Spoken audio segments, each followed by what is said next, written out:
not only you returning for Drag Race, but you're returning for Drag Race internationally with queens across the globe. I mean, a lot of these franchises weren't even a thing even when you were on All Stars 2. So what was it like not only to come back, um, but come back at this level? And I want to know, was that an easy decision for you to be back on the show?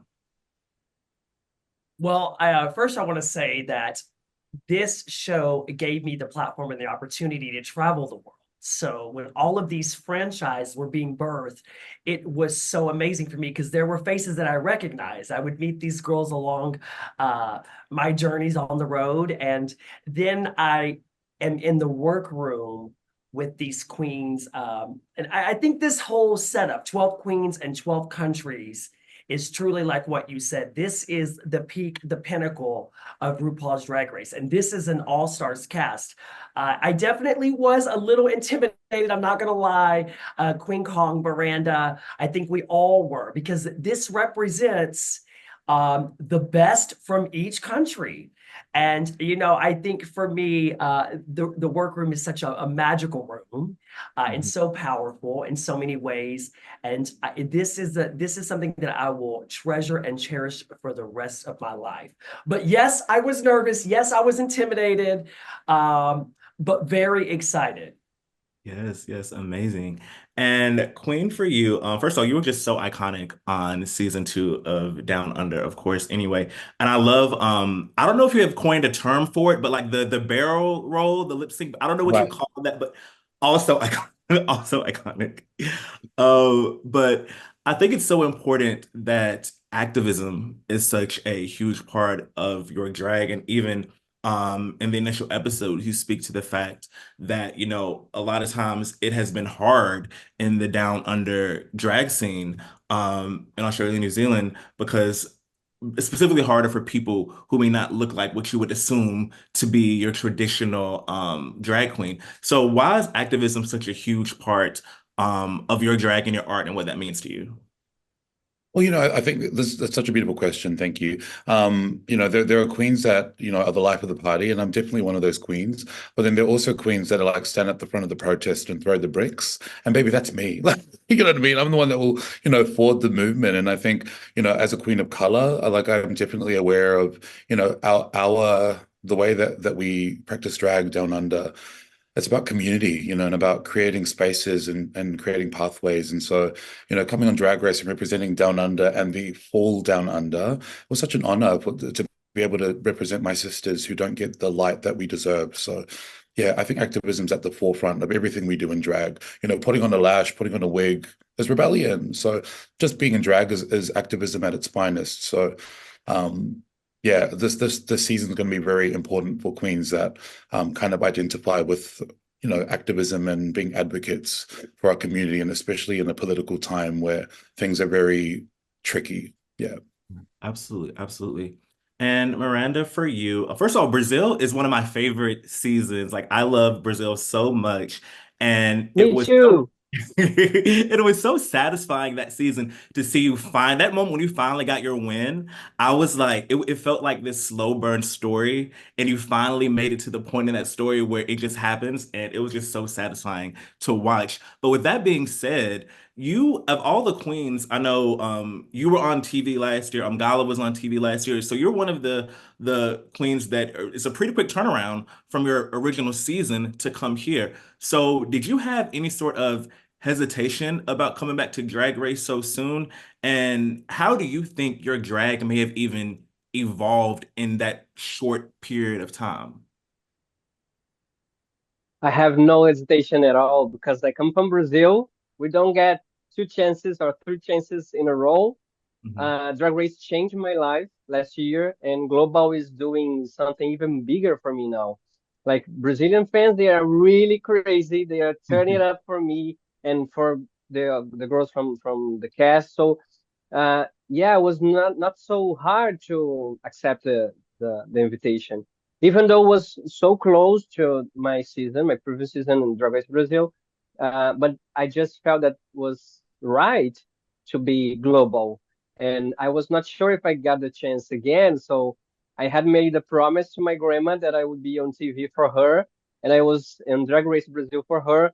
And when I got the invitation for Global, I was like, maybe I can turn this promise even larger for the globe and now in English. Yes, yes, absolutely, absolutely.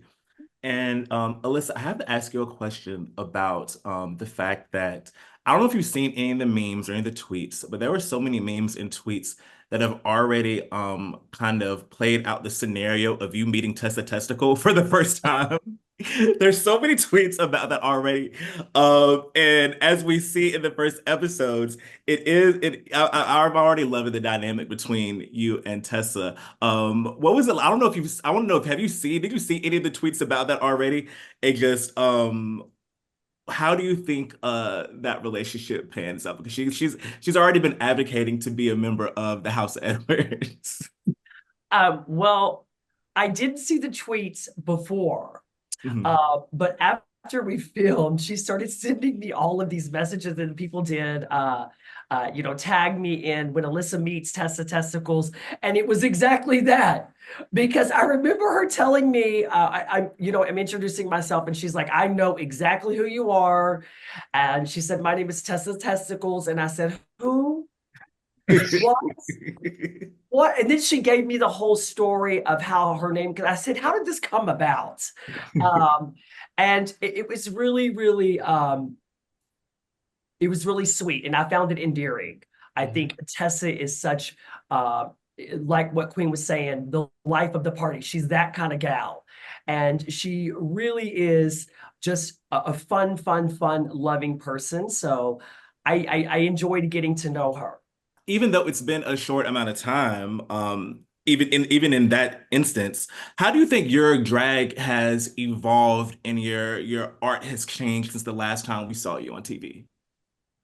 Oh my gosh, yeah, so much. I mean in the last 2 years since Drag Race I've had the chance to travel literally the world and do so many shows everywhere and get so much feedback and I don't know, educate myself on the different types of drag all around the world and inspire myself. That's the most important thing. Just inspire myself by all the artistry and the stories and everything. So I don't know, it was a really great timing and accumulation for me to join Global All Stars because I was ready to showcase so much more. I have so much in my brain that I wanted to showcase, and I just hopped on that opportunity so quick. Yeah, it may seem like a very short time, but actually, it's quite a lot. A lot can change in 2 years. So I'm very excited to show the new updated Pythia. Yes, yes, absolutely.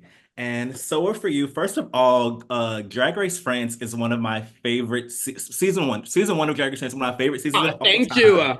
I loved it. Like it gave me so much joy during that summer that it came on 2 years ago. It was very iconic. And I think that was in part due to queens like you. And I think that it was so important that you put on for Black people, even in these international versions. Like, of course you have you season one, like Kiana in season two. But I think it was so important for that to be represented. So I want to know for you in your drag and your artistry, how important is it to you make sure that your culture is integrated in your drag and you also being able to do that on a scale like Global All Stars?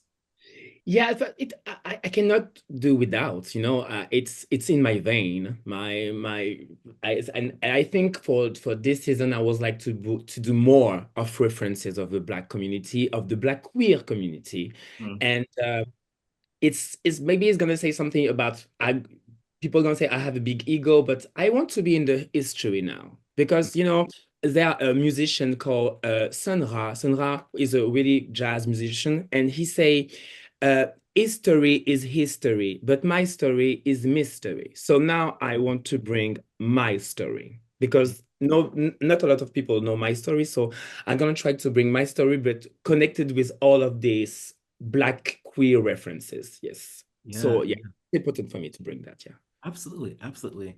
And Gala, first of all, you were my favorite on Drag Race Mexico season one. I was like, I need her to go all the way. So I was so happy that one, you were a runner-up on there, but also that you are the first queen from Drag Race Mexico to be on Global All Stars. Like who else were they gonna pick? They had to pick you. But I want to speak to the fact that I was so excited that when I saw the guest judges, that Donna would be a guest judge on this season. I know she's like she's huge in Mexico, she's a global star, but I remember her from Elite on Netflix. That was one of my favorite shows. But what was it like being able to, even though you're the only Mexican queen there, being able to have a superstar from your country kind of who judge you on your season kind of follow you to Global All-Stars and have that moment with her as a guest judge on this season? Well, Dana is my queen, is my favorite pop star actually in Mexico. So it was so excited to be in front of her, an artist that I admired since she was a kid. Yeah. I follow her since she was like 5 years doing telenovelas here in Mexico. So a legend like her that is really young judging this panel, and me, the first Mexican drag queen in this kind of show, it was amazing. I was so happy to be with her. So I love her. Yes, yes, I love it. I love it. And for all of you, if you could answer this, I just want to know what was it like, being one on being on the stage, but I want that moment where you're on the main stage and realized I'm here in front of RuPaul, I'm here in front of Michelle Visage, I'm here in front of Jamal Sims. I'm not only, even though we can see your shows across all your franchises across the world, this is a different stage. So what was it like in that moment when you realized, wow, I'm being judged by RuPaul? How did you all feel in that moment? It was a mix of two things. For me, it was like I want to pee myself, and I was so excited. So I, I was like a little dog when his owner arrived, and I was like, oh my God, oh my God, oh my God. So it's a mix of things that you're so excited that you're gonna pee your pants. I love it. Uh, for me, I think I have this kind of mantra. It's like reveal yourself. I think it was it's like reveal yourself every time.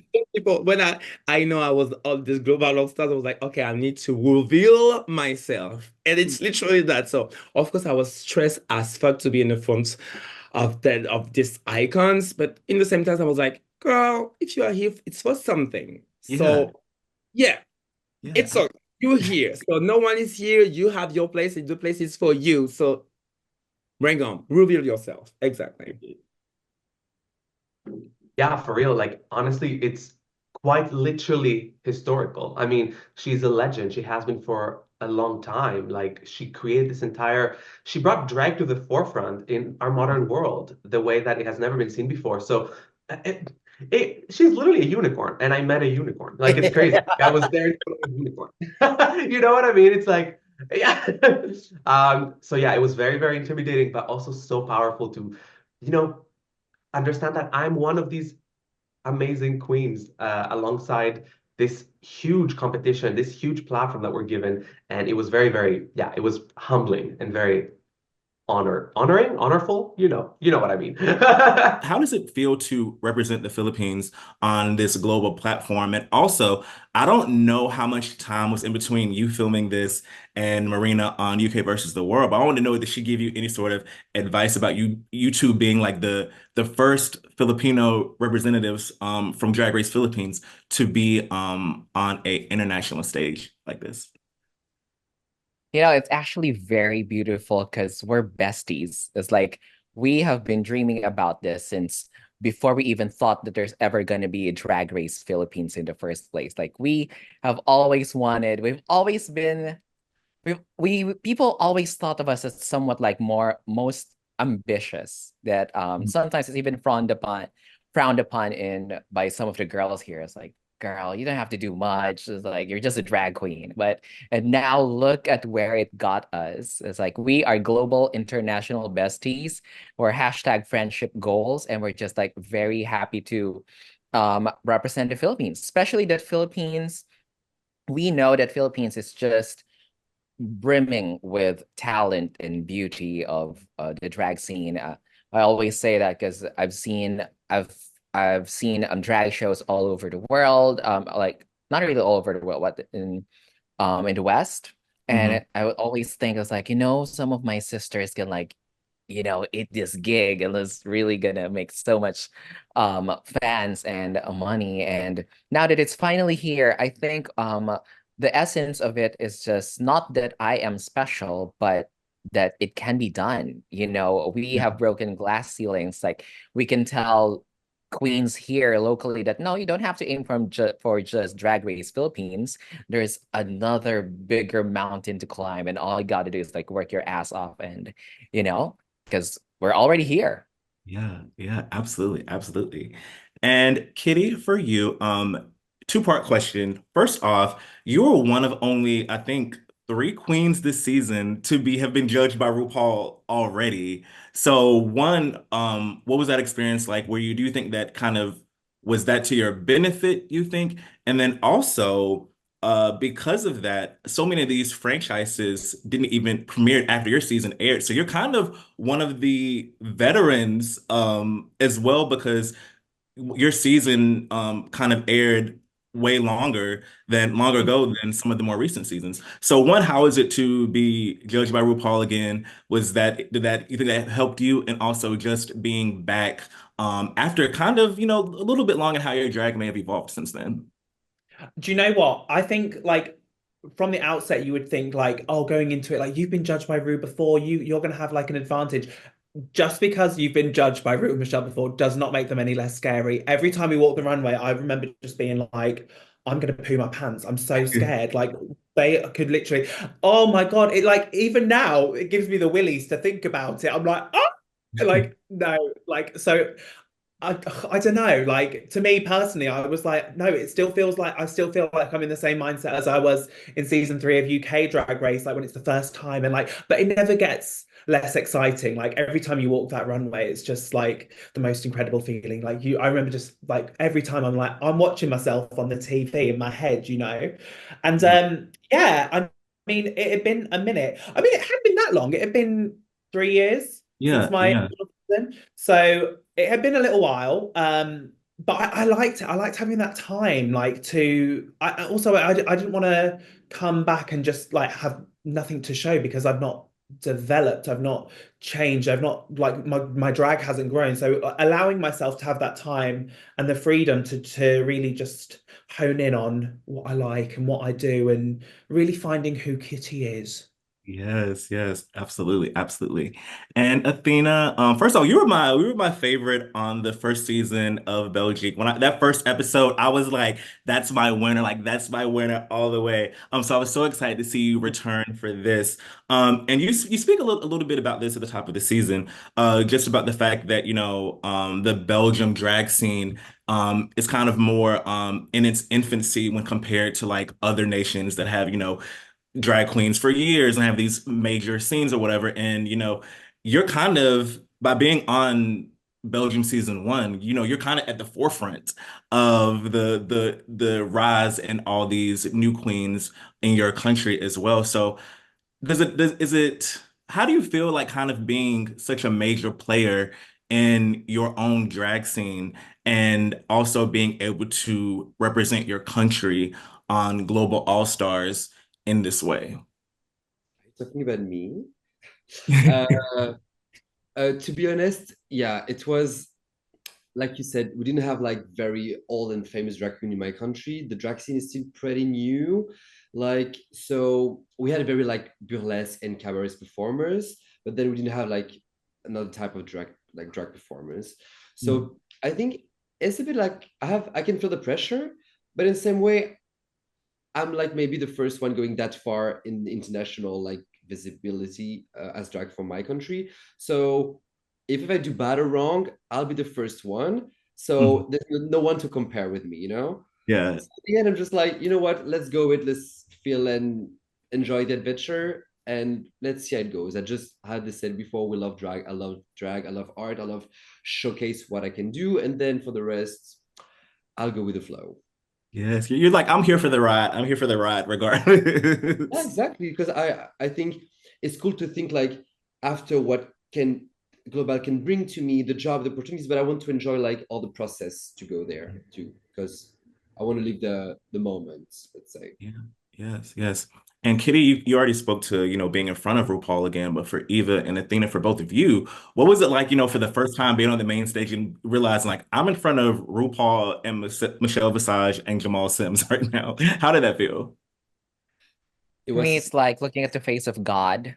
Honestly, is like like RuPaul Charles is like has changed my life in ways that I could not even put words.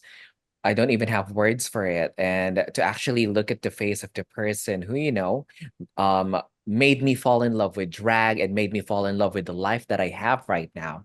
It's just, it's surreal. It's like, it's a very, to me, honestly, it's like a very spiritual thing. It's like reconciling a dream and a reality at the same time at that very moment. Yeah, amazing, amazing. I was so scary because from a small country and I can felt in my season it was very local competition. I wasn't saying it was stressful. It was stressful. It was very local. And going there, I think I was the first one to enter the main stage. Mm. So I enter and I was like, oh shit. Like here I am. She was looking at me and I was like watching the Eye of Sauron. And I was like, don't blink, don't move, just do your thing. Yeah, it was amazing, but it was super, super scary to be honest. But what was it like, one year, but then filming the show and then coming out and seeing that so many people had already, envisioned this to happen? It was crazy, Trey. I, I was taken back for a second because I was like, what happened here that some twinks on Twitter have like magical foresight that I don't? And like, why are they using this for such a stupid shit? Listen, it was truly an honor to like meet one of the most iconic and legendary characters from Drag Race, like the all-encompassing franchise.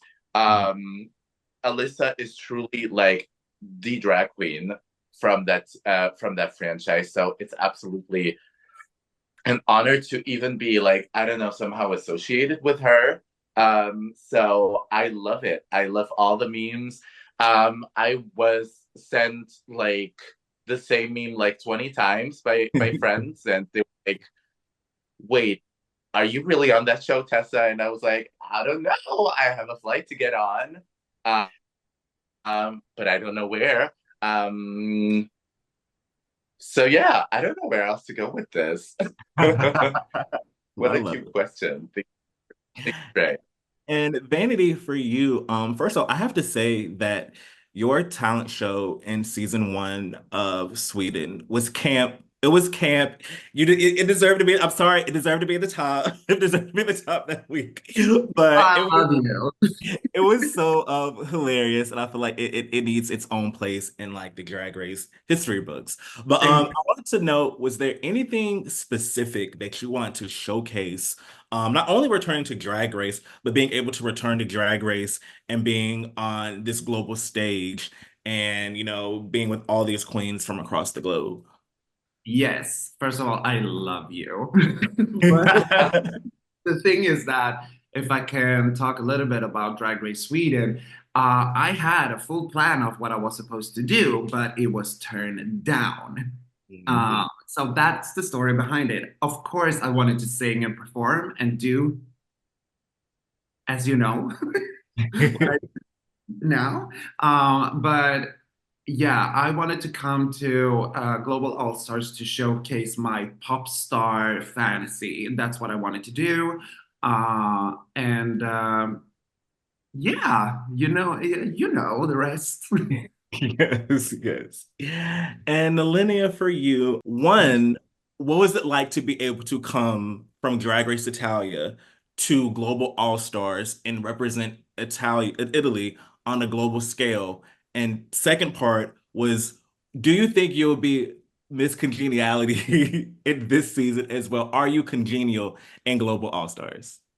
Okay, So now for me, it's very clear. Thank you. You're welcome. Okay, for me, it's very important to show the Italian drag scene because Italia is not very famous like the other franchise, I think. And also for that, I can say that maybe I was the one unknown from the other girls, the one who, okay, she's from Italia, we don't know her. So for me, it was like, I need to show myself to the other queen while I know every one of the other because I'm a fan. I watch every season, so for me it was a little bit harder. But Italian Queen is very fierce, very strong, very beautiful. We have a lot of talent, and I wanted so bad to show that in this global season. I hope that I did it, that I make it. So that I can prove that Italian Queen is valid. And then for the Miss Congeniality, I really don't know because I'm kind and I'm a sweetheart, but the competition in Italy is very different. We know everyone, we know each other. So for us was like, okay, we go like a group of friends do Drag Race Italia together. Yeah, so it was easier. But in a global competition, the competition is real and the girls is fighting for the crown. And for me was, okay, if I am too congenial, maybe the other queen can kill me in every second in my bag. Like, so I need to go very concentrated to myself, very on point every time. So I try to be congenial. I help a lot when someone asks me something. I'm here, so you can ask me. We can talk. But it's a little bit different, I think.